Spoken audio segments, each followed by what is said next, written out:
Peuple de Dieu, shalom. À toi mon frère et ma sœur qui m'écoutent en ce moment, que la paix du Seigneur Jésus-Christ soit avec toi. Oui, c'est la lumière chez vous. Ce moment d'exhortation, de partage de la parole de Dieu et surtout de manifestation de sa puissance pour les guérisons, pour les restaurations, pour les délivrances, pour que les chaînes soient brisées et pour les restaurations. Alors, nous voulons partager ce matin sur le thème « Une vérité que beaucoup ignorent ». Une vérité que beaucoup ignorent. Mais avant de voir cette vérité que beaucoup ignorent, implorons la présence et la miséricorde de notre Dieu. Seigneur Jésus, sois élevé, sois honoré pour ce moment que tu rends possible, ce moment de partage de ta parole avec les bien-aimés. Et nous te disons merci pour tous ceux qui sont en train d'écouter attentivement ce message. Je prie au roi que tu pardonnes nos péchés, pardonne leurs fautes, pardonne nos iniquités. Merci parce que ton sang a déjà coulé pour nous et nous a lavés et nous rend purs même en ce moment, plus blanc que neige au nom de Jésus. Prends le contrôle, Saint-Esprit. Prends le contrôle toi-même, enseigne, car ce n'est pas par ma force, ce n'est pas par notre puissance, mon frère, ma soeur et moi, mais c'est par ta puissance, Saint-Esprit, que nous croyons que des choses vont s'opérer en ce moment, que nous croyons que des vies seront encore transformées au travers de ce message et dispose les cœurs afin que cette parole soit ensemencée, germe et porte des fruits dans les cœurs au nom puissant de Jésus-Christ. Amen. Oui, mon frère, une vérité que beaucoup ignorent. Tout d'abord, nous allons voir, mon frère, ma sœur, ce que nous dit le verset 12 de Psaume 37. Verset 12 de Psaume 37. Là, nous pouvons lire. Le méchant forme des projets contre le juste et il grince des dents contre lui. Le méchant forme des projets contre le juste et il grince des dents contre lui. Oui, mon frère, ma sœur. Ce verset 12 du psaume 37 nous permet juste de comprendre que la vie dans ce monde est un champ de bataille dans lequel nous sommes et nous vivons. Et dans ce champ de bataille, on distingue deux catégories de personnes. D'un côté, comme nous le dit le verset 12, nous avons les méchants. Et la question qui se pose en ce moment est, qui est méchant? Qui est-ce que la Bible appelle le méchant? Les méchants donc, ce sont des personnes qui nuisent et font du mal aux autres. Oui, des personnes qui nuisent et font du mal aux autres.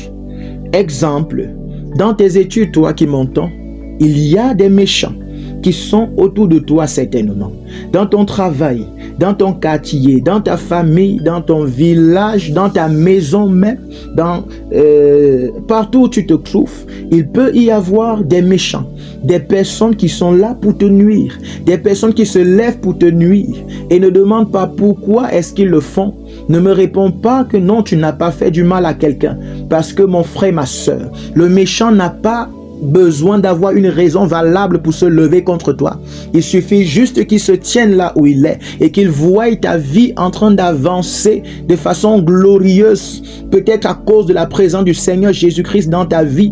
Il suffit qu'il regarde comment tes enfants sont en train de progresser dans leurs études normalement et les siens non. Et là, il se met en colère et pour rien cherche à te faire du mal, cherche à bloquer tes enfants, cherche à les attacher. Ainsi, ces méchants, mon frère, ma soeur, existent un peu partout autour de nous. Le verset 12 parle également du juste. Qui est le juste?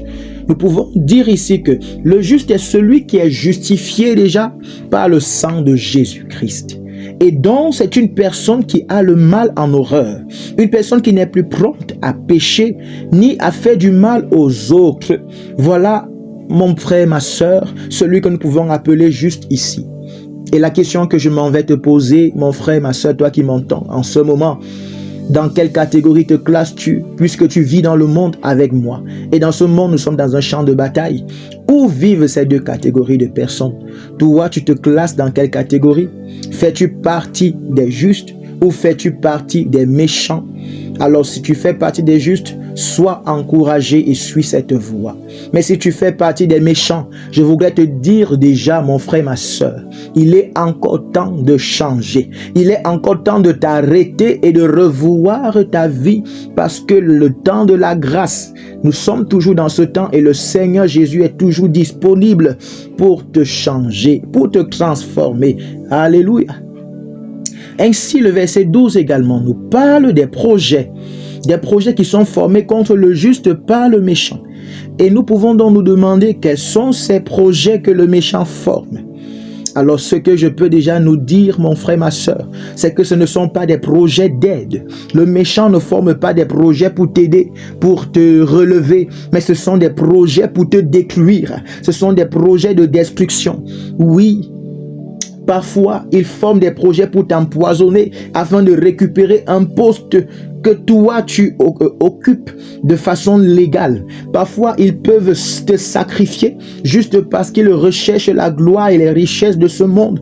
Parfois, ils peuvent bloquer tes finances. Ils peuvent bloquer les études de tes enfants. Comme je le disais plus haut, ils peuvent bloquer même ta percée professionnelle, ta percée spirituelle. Ils peuvent bloquer ta destinée. Oui, voilà les œuvres qui peuvent être faites, les projets que l'ennemi peut faire, que le méchant peut faire. Et ces projets ne sont pas toujours faits de manière physique. Parfois et dans la plupart des temps, ces projets sont faits dans le monde spirituel.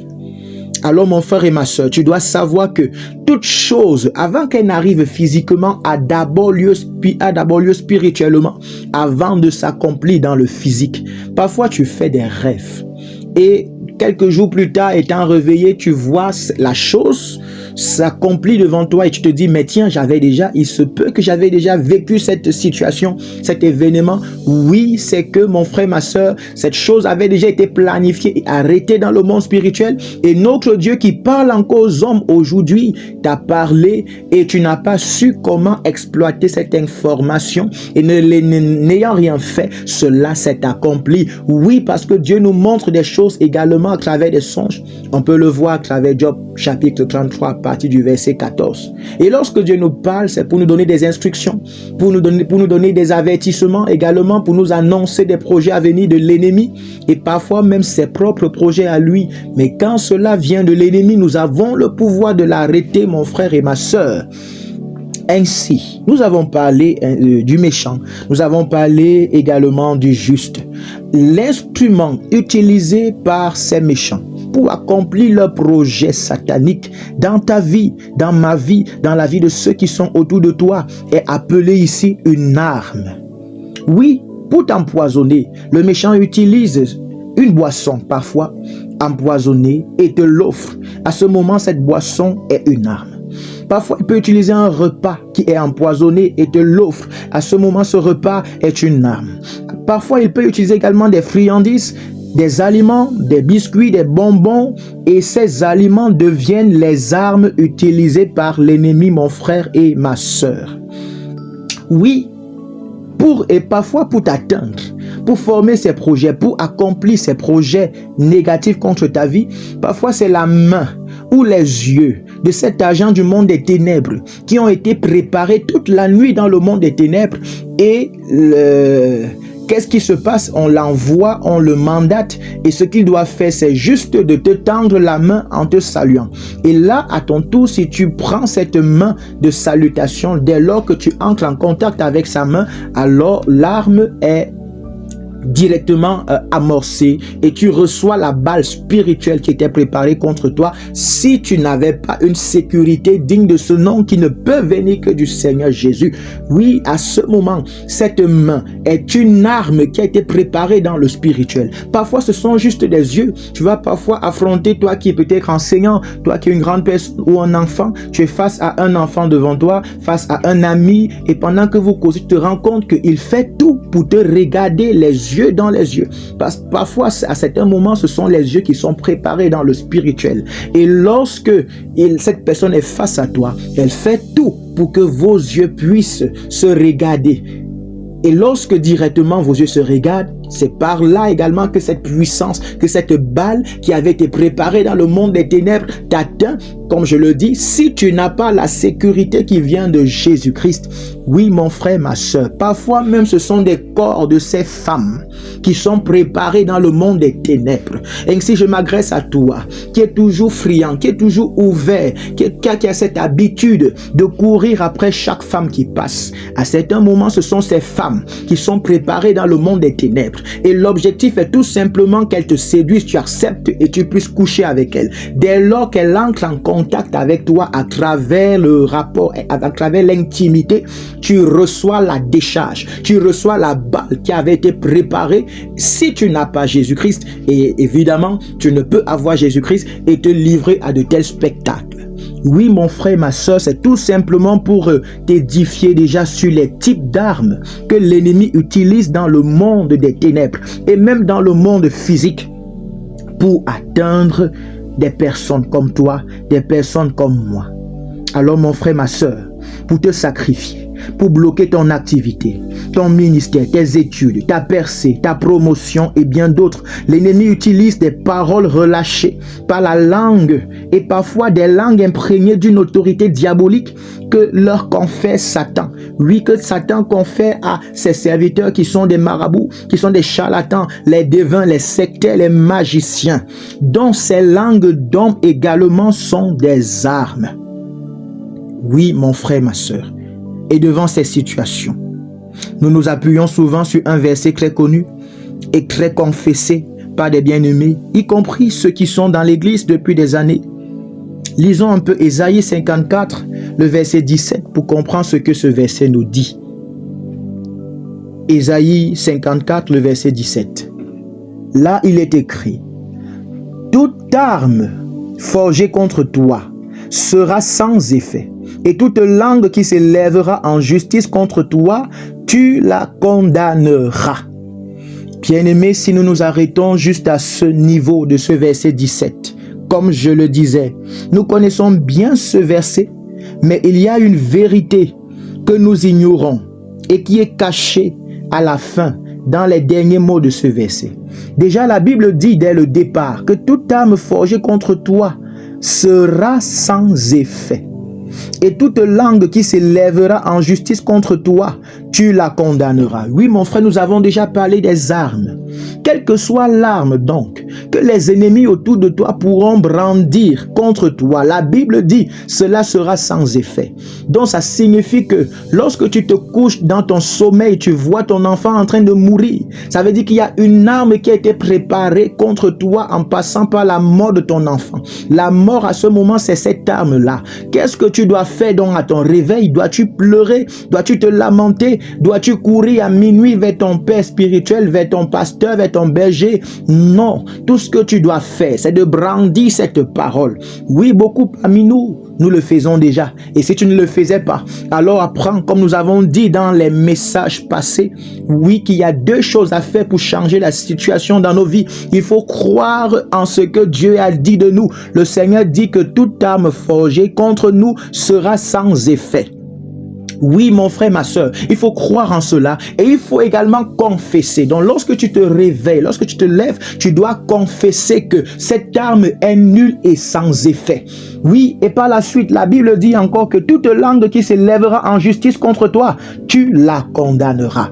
Il y a des ennemis parfois qui n'auront pas le pouvoir de le faire eux-mêmes, d'utiliser des armes eux-mêmes contre toi et qui iront voir des charlatans en ton nom. Sais-tu que pendant que nous parlons, il y a des hommes, il y a des femmes, je ne sais dans quelles circonstances, sont allés rencontrer des devins, rencontrer des marabouts, des charlatans en ton nom.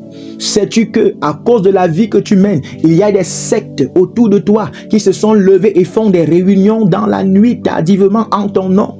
Oui. Et dans ces réunions, ils proclament des choses. Dans ces réunions, ils relâchent des paroles. Ils utilisent leur langue comme arme contre toi. Et c'est ce que le verset 17 nous dit, que toute langue qui se lèvera en justice contre toi, La Bible dit que tu vas les condamner parce que le Seigneur lui-même se lèvera pour beaucoup de ces combats et combattra en ta faveur sans que tu ne saches même qu'il y avait des combats. Comme il a dit lui-même dans sa parole, je crois c'est Exode 14, le verset 14, gardez le silence, je combattrai pour vous. Oui, bien-aimés, il y a des combats que le Seigneur lui-même remporte pour nous. Il le mène pour nous et les remporte sans que nous soyons au courant. Mais il y a des combats pour lesquels le Seigneur te révèle. Parce qu'il a besoin également que tu te lèves et que tu t'exerces. Lui qui exerce nos bras au combat. Alors lorsqu'il te montre cela comme ça, comment tu es en train de mourir, comment ton activité est en train d'échouer, comment ton projet est en train d'échouer, mon frère, lève-toi. C'est une langue dans le secret, dans les ténèbres qui a proclamé ces choses, qui est utilisée comme une arme. Et toi, qu'est-ce que tu dois faire? La Bible dit, c'est à toi de les condamner. Dieu t'a donné le pouvoir de les condamner. Donc lorsque tu te lèves ainsi, n'accepte pas ce que tu as vu, mais proclame ce que tu sais. Condamne-les en déclarant que ce qu'ils prévoient contre ta vie est anéanti, en déclarant que ce qu'ils ont dit ne s'accomplira jamais, mais c'est ce que toi tu penses, ce que tu crois que Dieu a dit qui va s'accomplir. C'est de cette manière que tu dois les condamner. Alléluia. Oui, mon frère, c'est de cette manière-là. Mais la vérité que je voudrais que ce matin que nous puissions savoir, c'est que si lorsque tu fais ce songe, tu te lèves, tu déclares, lorsque tu entends qu'il y a un danger contre toi spirituellement, lorsqu'on t'annonce que non, j'ai vu que tu mourrais, j'ai vu que ton enfant mourait, si tu prends ces versets, tu les déclares quand même. Mon frère, ma soeur, je voudrais t'annoncer ce matin que cela n'a point d'effet. Pourquoi? Pourquoi est-ce que lorsque tu as déclaré cela, ça peut ne pas avoir d'effet? Pourquoi est-ce que, ayant élevé ces paroles, ayant rappelé ce verset, ça n'a pas fait fuir le diable, ça n'a pas fait fuir l'ennemi, ça n'a pas détruit son arme qu'il a brandie contre toi, qu'il a amorcée contre toi, ça n'a pas désamorcé l'arme qui était amorcée contre toi? C'est cette vérité que je voudrais que tu saches ce matin, mon frère, et cette vérité est cachée dans les derniers mots de ce verset 17. Lisons. Il dit, toute arme forgée contre toi sera sans effet. Et toute langue qui s'élèvera en justice contre toi, tu la condamneras. Voici là où se trouve le secret et la vérité. Tel est l'héritage des serviteurs de l'Éternel. Tel est le salut qui leur viendra de moi, dit l'Éternel. Mon frère, ma soeur, ce verset est un héritage. Ce verset ne concerne qu'un certain nombre de personnes, qu'une certaine catégorie de personnes. Et la question que tu dois te poser est la suivante. Fais-tu partie de cette catégorie de personnes qui doivent profiter de ce verset? Fais-tu partie de la catégorie de personnes qui, lorsqu'ils proclament ce verset, l'ennemi disparaît au nom de Jésus? Fais-tu partie, oui, de la catégorie de personnes qui, lorsqu'ils évoquent ce verset, les armes produites, les armes amorcées sont désamorcées, l'ennemi est renversé, les esprits mandatés s'enfuient au nom de Jésus? Oui, la seule condition pour faire partie de cela, c'est que tu sois un héritier. Parce que ce verset est un héritage pour les serviteurs. Es-tu un serviteur? Voilà le secret. Fais-tu partie des serviteurs? Être serviteur, mon frère, ma soeur, toi qui m'entends, signifie servir Jésus. L'on ne peut servir un Dieu qu'on n'a pas accepté, un Dieu qu'on n'a pas reçu. Ainsi, nous remontons plus haut. As-tu reçu le Seigneur Jésus-Christ dans ta vie? Es-tu un enfant de Dieu né de nouveau? As-tu confessé tes péchés? As-tu regretté les péchés que tu as commis depuis ta naissance? As-tu décidé de changer de vie, ce qu'on appelle la conversion? As-tu fait cette prière d'invitation de Jésus-Christ pour l'accepter comme ton Seigneur, c'est-à-dire ton Maître et ton Sauveur? As-tu cru que la mort à la croix était également pour toi? As-tu cru que Jésus a porté sur lui depuis 2000 ans le châtiment qui était réservé? Oui, si tu es passé par toutes ces étapes, alors mon frère, ma soeur, tu as reçu Jésus. Ainsi, tu es serviteur de Jésus-Christ parce que la vie de celui qui a reçu Jésus-Christ, sa vie de chaque jour est un service à Dieu. Quand tu fais l'effort de fuir le péché, quand tu fais l'effort d'aimer comme Jésus le veut, tu es en train de servir Jésus. Quand tu fais l'effort de prêcher la parole de Dieu au jour le jour à ceux qui ne la connaissent pas, tu es un serviteur de Jésus, tu es en train de servir le Seigneur Jésus. Mais alors, fais-tu partie de cette catégorie-là? Alors, si tu n'as pas encore Jésus, je suis désolé de te dire que toutes ces paroles, aussi longtemps que tu proclameras cela, le salut lié à cette parole ne viendra pas à ta maison, ne viendra pas chez toi. Ça veut dire, tu ne seras jamais sauvé par ce verset tant que tu n'auras pas reçu Jésus-Christ. Oui, c'est l'héritage des serviteurs de l'Éternel. Alléluia.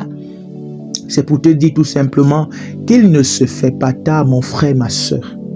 Il est encore temps d'entrer dans le lot des personnes qui bénéficient de ce verset. Et la Bible dit, toute arme qui sera forgée contre toi sera sans effet. Peut-être cette nuit, on peut forger une arme contre toi. Mais la Bible dit, au moment où ils voudront quitter du spirituel pour que cela s'accomplisse dans le physique, ça n'arrivera pas. Parce que le verset sera, je veux dire, le verbe sera est conjugué au futur. Et comme je le disais, des projets sont formés pour la plupart dans le spirituel. Et donc, c'est après, c'est plus tard. Ça peut être une seconde après, un jour après, une semaine après, un mois après, et parfois même des années après que cela va chercher à s'accomplir dans le physique. Alors la Bible dit que pour que cela soit nul et sans effet, ne pas avoir d'effet veut dire ils ont même arrangé dans le spirituel, dans les sorciers sont retrouvés à minuit à leurs heures. Ils ont déclaré que tu vas mourir, que ton enfant va mourir. Alors ils ont arrêté et s'attendent maintenant physiquement à ce que tu tombes et qu'on leur annonce ton deuil. Mais si tu as Jésus, la Bible dit que cela sera sans effet. Donc ça ne va pas s'accomplir. Ça n'aura pas d'effet sur ta vie physique. Ça n'aura pas d'effet sur la vie de tes enfants physiquement. Ils vont attendre longtemps qu'on leur annonce ton décès, mais ce décès n'arrivera pas parce que tu es serviteur de l'Éternel. Et la Bible dit que quelle que soit l'arme qu'on aura projetée, qu'on aura amorcée dans le monde des ténèbres, cela ne s'accomplira pas. Voilà le sens de ce verset, mon frère et ma soeur. Et même dans les cas où tu auras l'impression que cela est en train de vouloir s'accomplir, il faudra tout simplement que toi, tu te lèves et que tu rappelles cela à l'ennemi. Je l'ai toujours dit, l'ennemi connaît quel est notre héritage en tant que des serviteurs de Jésus-Christ, en tant que ceux qui sont nés de nouveau, qui ont reçu Jésus-Christ. Et parfois, il veut jouer sur la ruse. Il vient, il s'approche, il avance et veut nous renverser. Mais parfois, pour nous, il suffit de nous lever et de lui rappeler en confessant la parole que nous connaissons vraie, en lui rappelant cela pour qu'il s'enfuit. C'est pourquoi Jésus a dit, résistez au diable et il s'enfuira. Mais lorsque nous nous taisons et ne parlons pas et ne proclamons pas, certains de ces projets vont nous atteindre et parfois nous renverser, parfois avoir raison de nous, bien que nous ayons reçu Jésus. Alors mon frère, ma soeur, l'avantage est d'avoir reçu Jésus-Christ. Je voudrais t'interpeller comme ça à revoir ta vie et à confesser le Seigneur Jésus-Christ, à l'accepter comme ton Seigneur et ton Sauveur. Parce que ce n'est qu'ainsi, ce n'est que de cette manière, de cette façon que tu pourras bénéficier de ce verset. Alors si tu fais partie de ceux-là qui, après cette parole, après ce partage, voudraient réellement recevoir Jésus, ce verset que nous avons vu ne fait partie que de la minorité des promesses et des avantages que nous avons en tant qu'enfants de Dieu. Il n'y a pas de regret d'accepter Jésus-Christ, mais il y a plutôt du regret à vivre sans lui. Il y a beaucoup de regrets à vivre sans lui. La Bible dit, toute bénédiction qui vient de Dieu n'est suivie d'aucun chagrin. En Jésus-Christ, il n'y a plus l'inquiétude. Il dit, bannis le chagrin de ton cœur. Il n'y a plus de chagrin ni d'inquiétude. Alors mon frère, ma soeur, si tu veux accepter le Seigneur Jésus-Christ, peut-être pendant que je parlais, tu as constaté que les œuvres que tu menais, ta vie de tous les jours n'était pas vraiment appréciable. Et tu as regretté amèrement les œuvres que tu faisais. Peut-être tu allais chez les marabouts. Peut-être tu faisais partie également de ceux qui tuaient de ceux qui cherchaient à empoisonner, pensant que ce n'est que de cette manière que tu peux accéder à des postes élevés dans ton service. Peut-être tu faisais partie de ceux qui volaient, de ceux qui voulaient initier. Peut-être même toi qui m'entends en ce moment, tu as un très grand poste dans le monde spirituel. Tu es jeune, mais spirituellement, tu es un roi, tu es une reine. Et maintenant, tu as regretté de faire partie de ce monde et tu veux changer. Oui, il y a encore de l'issue. Qui t'a dit que faire partie de ce monde signifie que tu es condamné? Si tu entends ma voix en ce moment, cela signifie que le Seigneur Jésus n'est pas encore revenu dans sa gloire prendre les siens. Et cela signifie donc que tu as encore la possibilité de te confesser, car nous sommes toujours dans la grâce. La grâce est encore disponible. Il suffit pour toi, si tu as regretté tout ce que tu vivais, si tu as regretté, peut-être tu fais partie de celles-là qui vivaient une vie de prostitution. Non, cela c'est une abomination aux yeux de Dieu. Et cela, si tu continues, te conduira directement en enfer. Mais pendant que je parlais, peut-être l'Esprit de Dieu t'a convaincu que c'est une mauvaise vie et que tu dois changer. Et tu as regretté amèrement cette façon de vivre. Oui, mon frère, ma soeur. Alors je t'invite tout simplement maintenant à confesser dans ton cœur tout ce que tu as fait de mal. Confesser dans ton cœur que tu regrettes cette façon de vivre. Tu regrettes ces choses que tu as faites. Tu regrettes ces œuvres que tu as faites. Et accepter Jésus-Christ comme ton Seigneur et Sauveur à travers la prière que je vais élever, tout simplement pour t'orienter, pour t'aider. Je te prie d'être disposé et de croire dans ton cœur toutes ces paroles que je vais proclamer et que tu vas répéter en guise de prière. Crois tout simplement. Le Seigneur Jésus te connaît.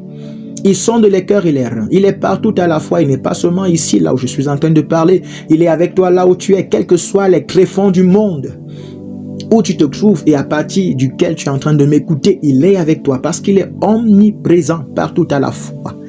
Ainsi, il suffit tout simplement que tu crois en ces paroles que tu vas proclamer. Alors nous prions. Seigneur Jésus, je te demande pardon pour la vie que j'ai menée. Oui, je reconnais que j'ai péché de plusieurs façons et je regrette à présent. Je te demande pardon. J'ai entendu parler de toi. Et je veux désormais marcher avec toi. Voilà pourquoi je t'invite en ce moment, comme mon Seigneur, mon Maître et mon Sauveur. Oui, je crois que tu es mort à la croix pour mes péchés. Je crois que c'était aussi pour moi. Et je crois que tu as porté le fardeau qui m'était réservé. La mort qui m'était réservée, tu m'as lavé et tu m'as délivré et tu m'as donné la vie. Merci Jésus.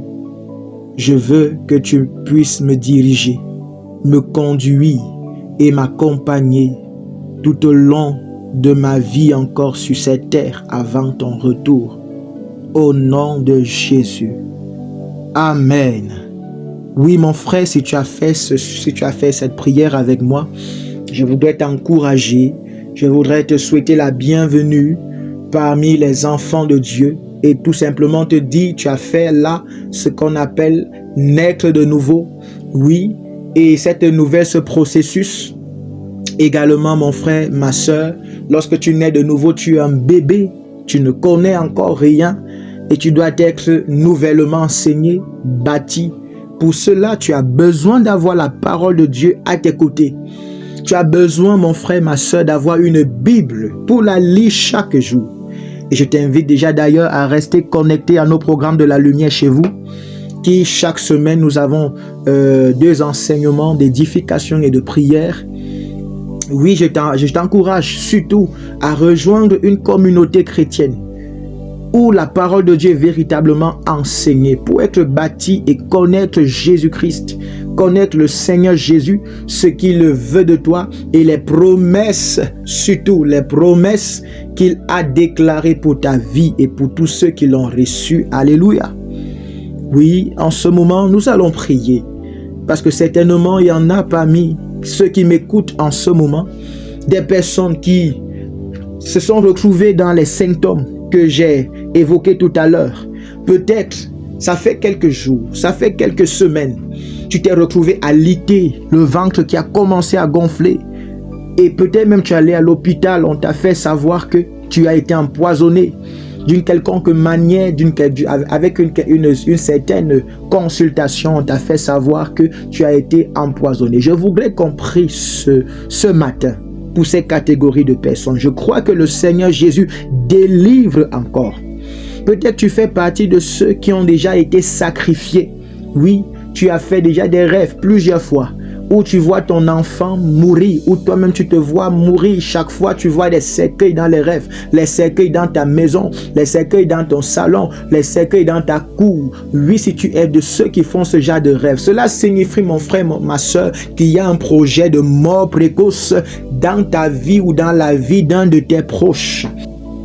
Peut-être tu fais partie de ceux qui, à un moment donné, tu n'as pas compris comment et pourquoi, mais tes finances sont restées bloquées. Ton activité ne passait plus. Oui, mon frère, ma soeur, ça peut être également. Je ne classe pas tout cela dans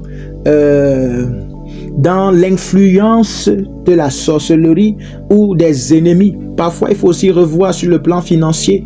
Si ce n'est pas ta façon de gérer tes finances, ton activité, est-ce que tu t'es fait former assez comme cela se doit? Mais aujourd'hui, je voudrais m'occuper du côté spirituel où l'ennemi s'est levé dans le monde spirituel pour bloquer ses finances. Si c'est le cas, je crois que toi qui as reçu Jésus, cette parole d'Ésaïe 54, verset 17 va s'accomplir au nom de Jésus-Christ.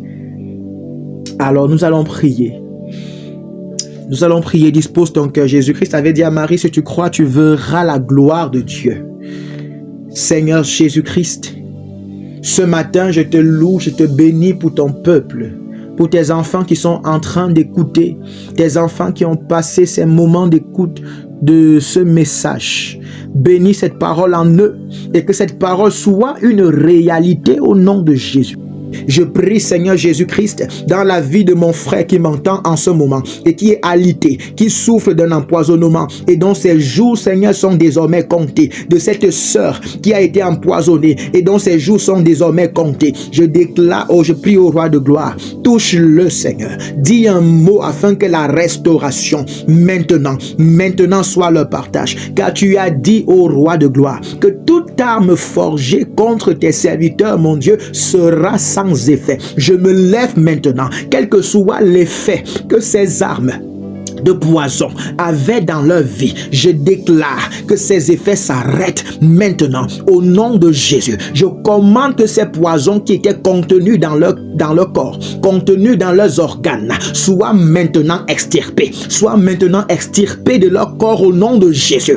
Commence à vomir, toi qui étais empoisonné et qui contenait encore ce poison en toi, qui avait encore ce poison en toi, tu commences à vomir maintenant, tu commences à tousser, tu commences à bâiller, et je déclare que ce soit à travers les vomissements, à travers les crachats, que ce soit à travers le soupir, le souffle qui sort de toi, je proclame que ce poison sort,